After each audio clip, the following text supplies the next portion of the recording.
11. Kejam. Aku tidak terima jika Ratu berani membohongi orang tuanya hanya karena Revan. Sejak dulu, anakku itu selalu jujur dan terbuka tentang hal apapun. Kenapa sekarang dia berubah? Namun, aku bingung. Apakah harus percaya kepada Ratu, mengingat dirinya menjalin hubungan dengan Revan tanpa sepengetahuanku? Aku harus membicarakan hal ini dengan Mbak Sandra. Aku akan meminta wanita itu untuk mengingatkan anaknya agar menjauhi Ratu. Lagipun, dulu dia juga tidak setuju jika Revan dekat dengan Ratu. Semoga dia tetap mempertahankan pemikirannya itu. Kali ini, aku benar-benar harus tegas dalam bersikap. Aku tidak mau jika Ratu berubah menjadi gadis yang melupakan kejujuran hanya karena perasaan cinta yang dia miliki terhadap Revan. Itu artinya, pemuda itu membawa pengaruh buruk untuknya. Maaf tante, suara Revan seperti orang panik.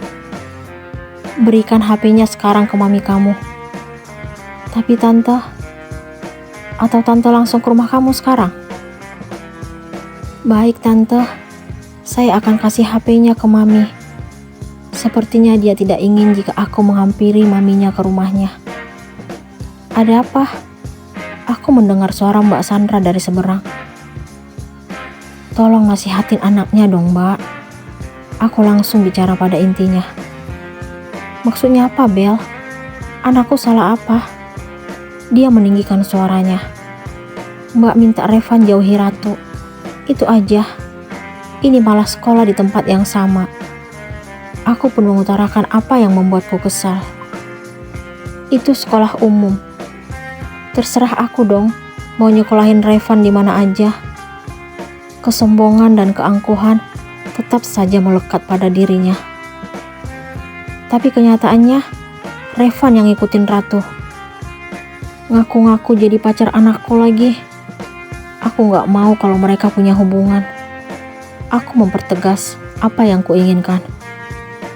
Siapa juga yang punya hubungan dengan anakmu?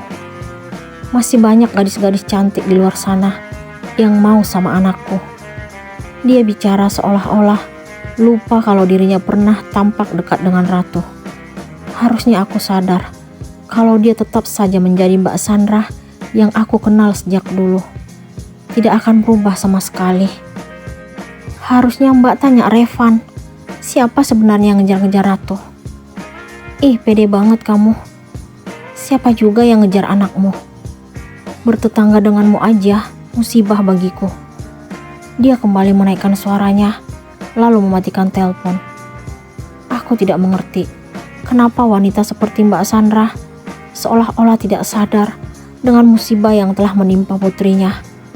Dia juga tidak menunjukkan dirinya yang kini telah menjadi seorang nenek, karena beberapa hari yang lalu Lani telah melahirkan anak pertamanya di rumah mertuanya. Mungkin dia pikir kalau aku tidak mengetahui kehadiran anggota baru dalam keluarganya. Dia lupa kalau Mbak Dewi sangat cepat dalam memberikan informasi baru. Salah sendiri, kenapa terlalu percaya kepada tetangga depan rumah hingga berani menceritakan apapun yang terjadi dalam keluarganya. Mas Fandi menatapku setelah Mbak Sandra mengakhiri telepon. Entah apa yang dia pikirkan, karena aku belum memberitahukan apa yang terjadi sebenarnya. Sejak tadi, dia berperan hanya sebagai pendengar setia. Lebih baik aku menemui Ratu sekarang untuk mendengarkan penjelasan mengenai hubungannya dengan Revan. Setelah itu, aku baru akan menceritakan semuanya kepada Mas Fandi. Sebenarnya, aku ingin meminta suamiku itu yang memberikan teguran untuk Ratu. Tetapi niat itu aku urungkan. Mungkin lebih baik kalau Ratu mengutarakan penjelasan terlebih dahulu. Baru aku meminta Mas Fandi bersikap lebih tegas kepada anak sematawayang kami tersebut. Mengingat Ratu yang makin dewasa, aku dan Mas Fandi sebagai orang tua tidak boleh lalai dalam bertindak.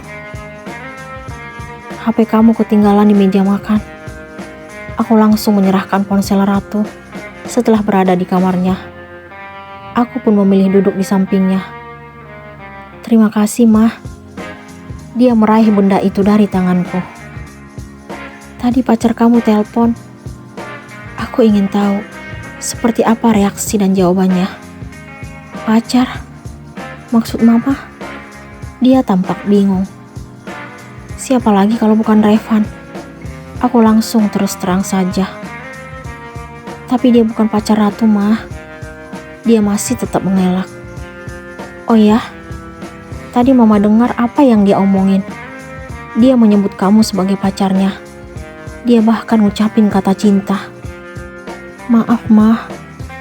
Sebenarnya Revan masih tetap menganggap Ratu sebagai pacarnya, walaupun Ratu udah mutusin dia." "Jadi, kalian gak benar-benar pacaran? Jangan bohong sama Mama." "Iya, Mah. Ratu gak bohong." "Bagus. Ternyata tindakan Mama udah benar." "Tindakan apa, Mah?" "Mama minta Tante Sandra supaya nasihatin Revan agar tidak ganggu kamu lagi." "Apa? Mama kok gitu?" "Kamu masih nanya, kenapa Mama bersikap seperti itu? Apa kamu lupa siapa Tante Sandra? Tadi aja dia masih tetap dengan kesombongannya. Dia bilang cewek di luar sana masih banyak yang mau sama Revan daripada harus milih kamu." "Tante Sandra ngomong gitu, Mah?" "Iya. Jadi Mama harap kamu jaga jarak dengan Revan. Tolong ngerti, sayang." "Iya, Mah." Aku sangat lega karena Ratu tidak membohongi orang tuanya. Namun, aku tetap sangat kesal mengingat apa yang Mbak Sandra katakan tadi. Dia tidak pernah memikirkan apa yang dia ucapkan kepadaku. Dia seolah-olah hanya ingin menyakiti perasaanku. Entah teguran apa yang pantas Mbak Sandra dapatkan agar tidak bersikap sesuka hati kepadaku. Sebenarnya, aku tidak bermaksud untuk mendoakan sesuatu yang tidak baik terhadapnya. Tetapi perbuatannya telah memaksaku untuk tetap membencinya. Terus terang, aku lelah memiliki tetangga seperti Mbak Sandra. Tetapi aku harus sabar. Aku dan Mas Fandi berencana akan menjual rumah ini, lalu membeli rumah yang lebih luas. Namun, kami masih menunggu waktu yang tepat untuk mewujudkan harapan itu. Aku terkejut mendengar suara Mbak Sandra. Sepertinya dia sedang menasihati Revan. Tetapi kenapa bicaranya seperti orang berteriak? Ternyata kebiasaan wanita itu tetap saja tidak berubah. Dia ingin agar apa yang dia bicarakan harus diketahui tetangga. Setelah menikmati sarapan bersama Mas Fandi dan Ratu, aku pun memilih untuk menyiram tanaman. Aku juga ingin tahu kenapa Mbak Sandra pagi ini telah mengeluarkan suara kerasnya di luar rumah. "Jangan dekat-dekat dengan anak tetangga yang itu. Cewek lain masih banyak, Van." Sepertinya dia sengaja makin meninggikan suara setelah melihatku. "Ada apa sih, San?"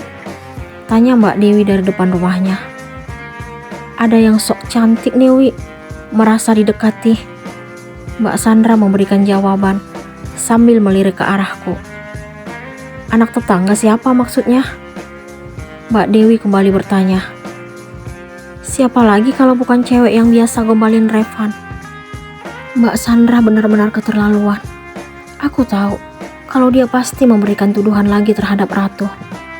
Namun, aku tidak mampu berbuat apa-apa karena dia tidak menyebutkan nama dalam tuduhannya.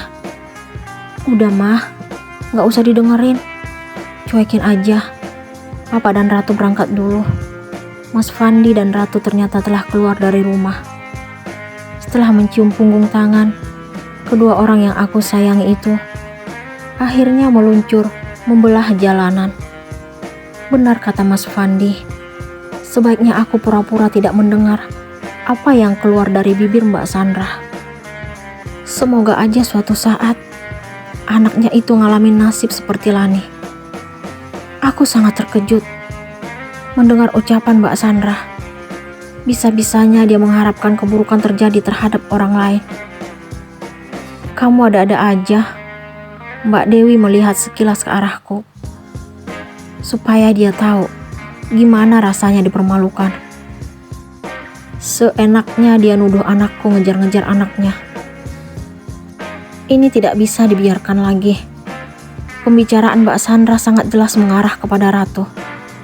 Mungkin dia tidak terima ketika aku memintanya untuk menasihati Revan agar tidak mengganggu Ratu, hingga dia pun tega berpikiran kotor. Apa maksud Mbak? Aku pun tidak kuasa untuk tidak angkat bicara. Merasa juga ya? Bagus deh. Dia dengan santai memberikan balasan. Mbak sebagai orang yang lebih tua harusnya bisa memberikan contoh yang baik, bukan mengharapkan yang buruk terjadi terhadap orang lain. Harusnya kejadian yang menimpa Lani bisa membuat Mbak sadar, tapi ternyata enggak sama sekali. Aku tidak mampu menahan diri agar tidak mengeluarkan apa yang aku pikirkan selama ini. Sebenarnya, aku tidak bermaksud membuka lembaran lama yang pernah membuat Mbak Sandra tampak terpukul. Namun, dia telah memaksaku untuk mengungkapkan yang tidak seharusnya keluar dari bibir ini. Jadi, kamu merasa puas melihat hidup Lani berantakan? Mbak Sandra makin meninggikan suaranya. Aku gak pernah berpikiran seperti itu. Ucapanmu telah menjelaskan semuanya. Satu hal yang harus kamu ingat, jika sampai terjadi sesuatu pada anakmu karena Revan, aku akan melarangnya untuk bertanggung jawab. Apa maksud ucapan Sandra terhadap Bella?